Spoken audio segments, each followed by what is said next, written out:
This channel does not promote any violence, harmful, or illegal activities. All content provided by this channel is meant for an educational and information purpose only.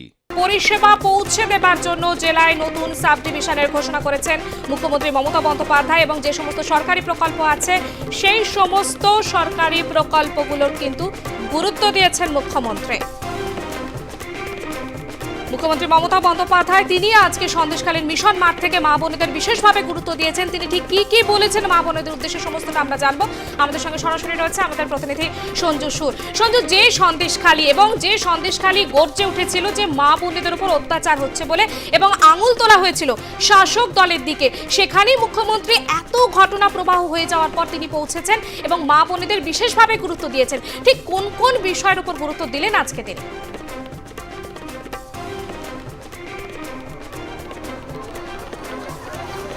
দেখো, একেবারে বলা যেতে পারে যে ইস্যুকে কেন্দ্র করে সন্দেশখালী আজকে আবার বলছি যে শুধু দক্ষিণ 24 পরগনা নয় বা উত্তর 24 পরগনা নয়, রাজ্য ছাড়িয়ে দেশে এমনকি আন্তর্জাতিক ক্ষেত্রেও তার নাম ছড়িয়ে পড়েছে একটা বাজে ধরনের ঘটনাকে কেন্দ্র করে।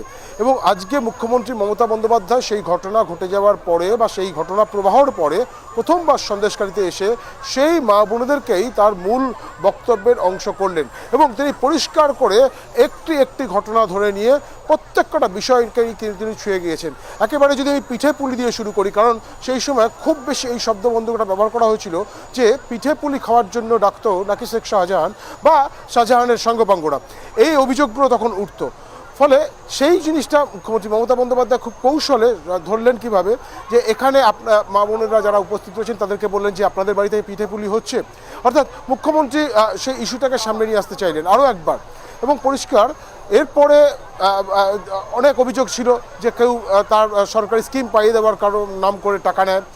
সেটা শুধুমাত্র এখানে সন্দেশখালী না, রাজ্যের বিভিন্ন জায়গা থেকে এই অভিযোগ রাজ্য শাসক দলের প্রতি আছে এবং সেটাকে মাথায় রেখে মুখ্যমন্ত্রী পরিষ্কার এখানে দাঁড়িয়ে চিৎকার করে বললেন যে আপনাদেরকে বারবার করে বলছি যে স্কিম সরকারি স্কিম, সেই স্কিমগুলোর জন্য কেউ কোনোভাবে টাকা চাইলে সেটা দেবেন না, কারণ এই টাকাটা সরকারের টাকা, এই টাকাটা আপনার টাকা, এই টাকা আপনাদেরকে ফিরিয়ে দেওয়া হচ্ছে বা এই প্রকল্পের মাধ্যমে আপনাদের কাছে ফিরিয়ে দেওয়া হচ্ছে, ফলে তার জন্য কেউ টাকা চাইলে টাকা দেবেন না।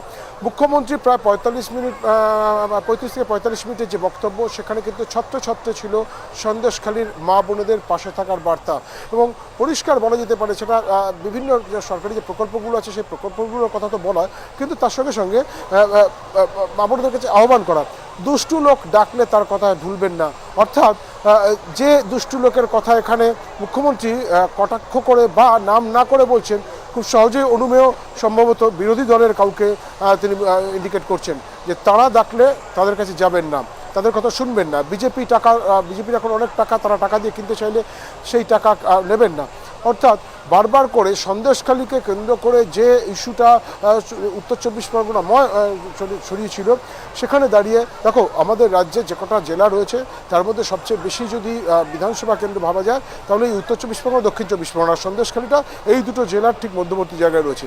ফলে সেই জেলাগুলোর মানুষের কাছে একটা পরিষ্কার বার্তা দেওয়া 2026-এর বিধানসভা নির্বাচনের আগে এইভাবে সন্দেশখালীর মানুষের পাশে দাঁড়িয়ে তাদের বার্তা দেওয়া, এটা কিন্তু একটা অন্যরকমভাবে বলা যেতে পারে যে সন্দেশখালী ইস্যু ছিল। এবং মুখ্যমন্ত্রী বললেন যে সন্দেশখালীকে নিয়ে যে ভাওতা দেওয়া হয়েছিল তার প্রমাণ তো পাওয়া গিয়েছে 2024-এর লোকসভা নির্বাচনে। অর্থাৎ সন্দেশখালীটা শুধুমাত্র একটা হাইপ তোলা হয়েছিল, যেটা আদপেও নয়। এবং এই মুহূর্তে মুখ্যমন্ত্রীর হেলিকপ্টার উঠছে, যদি এখান দিয়ে দেখানো সম্ভব নয় সম্ভবত, ঠিক আমার পাশেই এখানটা মুখ্যমন্ত্রীর হেলিকপ্টার এখান থেকে উঠলো কলকাতার উদ্দেশ্যে। যাই হোক, মুখ্যমন্ত্রী যেটা বললাম আগে যে 35 থেকে 45 মিনিটের তার যে বক্তব্য, সেখানে কিন্তু এই পরিষ্কার বিষয়গুলো ছিল। আরেকটা গুরুত্বপূর্ণ বিষয় একেবারে শেষের দিকে এসে মুখ্যমন্ত্রী বললেন, বিষয়টা ডাক্তারদেরকে উদ্দেশ্য করে, যদিও আবার বলছি ঘুরিয়ে ডাক্তারদেরকে উদ্দেশ্য করে বললেন। কিভাবে? তিনি বললেন সন্দেশখালী, আমি আশা করব কোনো একদিন সন্দেশখালীর কোনো একটি বোন বা সন্দেশখালীর কোনো একটি ছেলে সে মাধ্যমিকে প্রথম হবে বা উচ্চ মাধ্যমিকে প্রথম হবে, এখান থেকে কেউ ডাক্তার হবে। এটা বলার পরেই মুখ্যমন্ত্রী যে শব্দগুলো বললেন বা যে সেন্টেন্সটি বললেন, সেটা খুব ইন্টারেস্টিং এবং ইন্ডিকেটিভ। সেটা কি না, মুখ্যমন্ত্রী বললেন যে ডাক্তার হয়ে অপচয় নয়, ডাক্তার হয়ে টাকা কামাই নয়, ডাক্তার হয়ে মানুষের বিপদে তাদের পাশে দাঁড়াতে হবে। অর্থাৎ একটা পরিষ্কার বার্তা কিন্তু আরজি কর ইস্যুতে ডাক্তারদের পথে নামা বা ডাক্তারদের যে অভিযোগগুলো সামনে এসছে সেটাকেও মুখ্যমন্ত্রী ছুঁয়ে গিয়েছেন আজকের এই সভা থেকে।